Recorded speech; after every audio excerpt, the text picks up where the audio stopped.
My name is Randy Vanderpool. I'm the broker for Keller Williams Realty Partners, as well as Keller Williams Kansas City North. God Family Businesses, that's our value system. And in so many companies, those are just words on a wall. But here, I've come to realize that they permeate everything throughout the organization. Earlier this year, my wife, who has MS, was hospitalized several times and ultimately put into a wheelchair. Shortly after that, I was in a terrible auto accident. I fractured my sternum, bruised my heart and lung, and I was out of the office for close to 6 weeks. Shortly after I got out, my wife went back in the hospital and just recently was once again hospitalized when I came home from work, and they were doing chest compressions on her, and ultimately she was on a respirator in the hospital. And once again, the prayers were there. Heartland Partners in Caring was there each step of the way. So I just want to say thank you for the support, for the love, and for the gratitude that everyone has shown.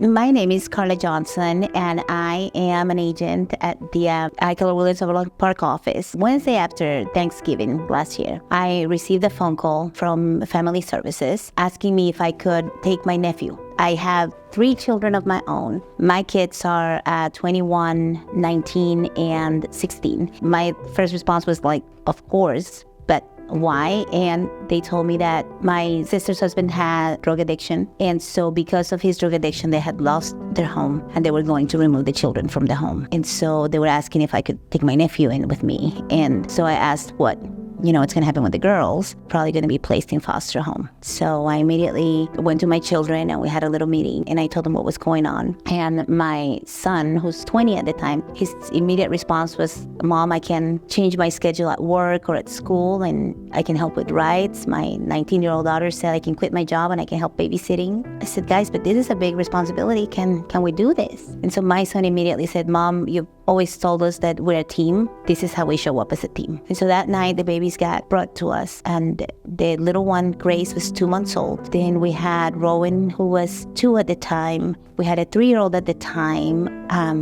Zoe, and then we had a 5-year-old, Zayla. Kaylee was 7 at the time. My nephew was 14. And then, of course, we had Mia, my niece, who's 17, who already lived with my children. That was the first time I saw the baby. I had never seen Grace. The following week, I had my coaching session with Robin, my team leader, and she was coaching me, and I kind of told her what was going on and what had happened. And the very next morning, we had Lee and Rose from our office delivering a check for $1,500, and that's what helped us buy bunk beds and furniture for the girls and be able to kind of jump in. It was a very nice surprise. I'm not going to say that it was a shock, because that's what KW does. We're a family, and then having the support of my KW family with everything, like I never felt alone. Throughout this whole process, I always felt like there was support. It's just that sense of family that it's irreplaceable. It's for me to be able to see my big kids in action as adults and what they are able to give from their heart has been the greatest blessing. I'm glad that I'm here, that KW is home.